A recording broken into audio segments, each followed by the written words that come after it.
What's going on, Ya Nation? Welcome back to the channel, and CDPR has delivered yet another Phantom Liberty trailer. This time focusing on new ways to play in a gameplay update video highlighting all the latest features that we've heard about and been talking about for the last little while here. We frame by frame this trailer, so let's jump right into all the goodies that you missed, including the new Edgerunner perks, Akira and David Easter eggs, the new Cyberware capacity and armor system in action, airdrop mechanics, vehicle combat, and so much more. Okay, first up, this trailer was captured using the latest RT Overdrive mode, which looks absolutely stunning. That being said, if you notice some low frame rates in this trailer, I wouldn't be too worried because you literally need a NASA tier computer to even run this mode, and the tech just isn't even there yet to catch up.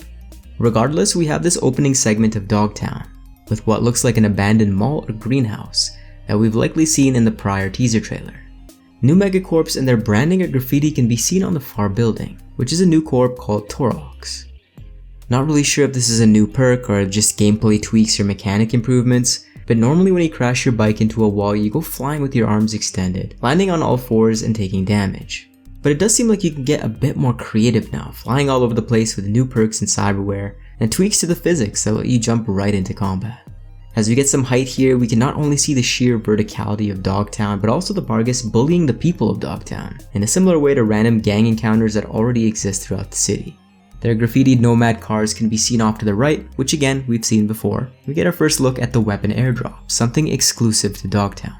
With weapon smuggler Colonel Kurt Hansen running this district, these will appear at random and offer players unique weapons in Cyberware. Getting access to these drops requires us to hack them with what looks like our breaching skills. Some points of reference are present in the next shot where we can see the Heavy Hearts Club and the entrance to the stadium off in the distance, which we have seen multiple times before, helping you get a better feel for the scale of the district. Mr. Hans, who only offered 1 or 2 gigs in the base game, is one of the fixers for Dogtown, and we can see him at the end of the trailer. This guy gives some major Dr. Claw from Inspector Gadget vibes. Another point of interest here is this broken wired sphere, which we've seen here in this shot with Rosalind Myers and here in this first teaser trailer. You can see the Max Tac gliding by, but we also do have another aerial vehicle that looks like it's going to be dropping the weapon crates. We don't see the smoke billowing from the balcony like in the first shot, so this is likely going to be dropped right here. It makes sense since the Bargus probably want to protect or loot it and bring it back to Hansen or the black market to sell.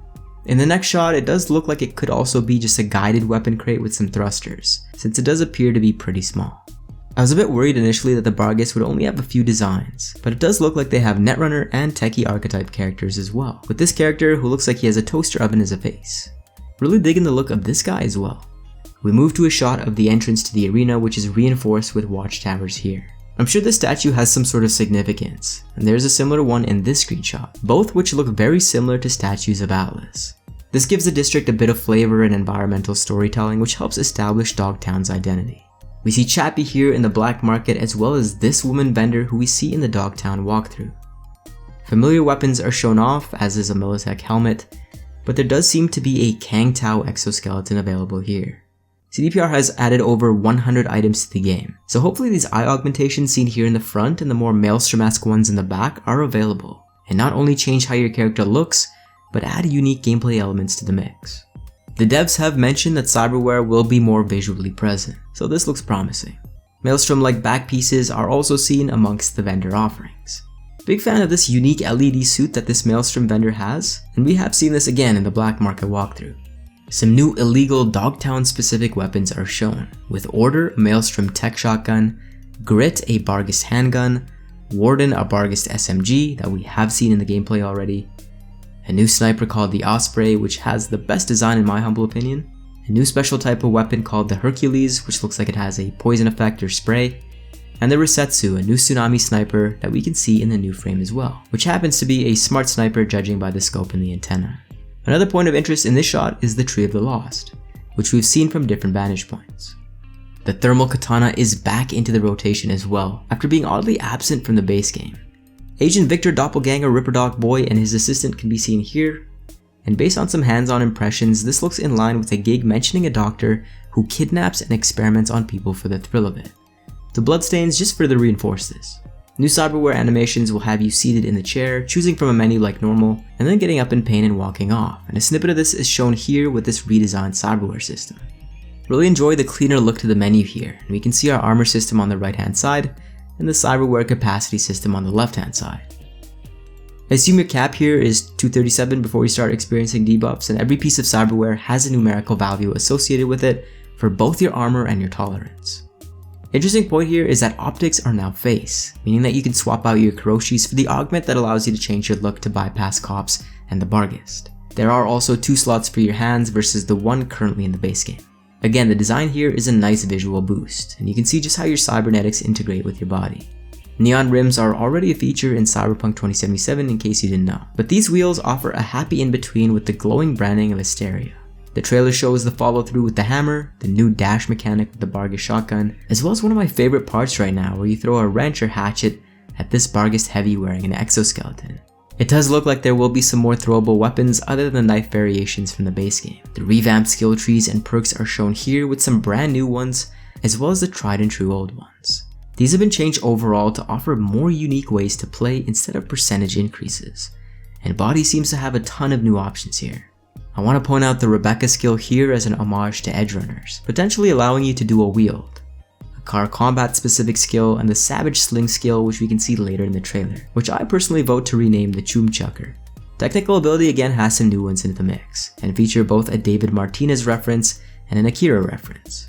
Again, unlocking specific aspects of vehicle combat seem to be locked to some of the different trees as standalone skills, and not all under one specific screen. Breaching and quick hacking trees see fewer new additions, but smart weapons look like they're getting their own specific skills. I mentioned in a previous video that car specific quick hacks are unlocked via a perk, and this one at the bottom seems to be the one that you need to unlock the car quick hacks, which are shown later. We also do have a Lucy Easter egg skill here in the top left. Cool looks like it has some new perks in the mix here as well, with the standout being this car specific one not attached to the rest of the trees. A different dash, since the dash shown later has a different icon, and pull, where you can detonate a grenade in mid-air with a shot, maybe a little bit more easily since you can already do this in the base game. The new relic skills are shown off here, and we can see some of the new ones shown off later on in the trailer at the top. The one on the far right looks like you could maybe chain quick hacks more efficiently, and these are the most powerful skills that you can get, but they will also have disadvantages that you have to keep in mind if you're putting points into them. The launch volley, mantis blade lunge and finisher, and enhanced gorilla arm punches have been talked about extensively, and it's nice to finally see these in action. These all have this cool blue hue too, which is the same effect when Johnny uses the relic to gain control of your body. Opportunist as a skill looks absolutely brutal in combination with the chainsaw blade.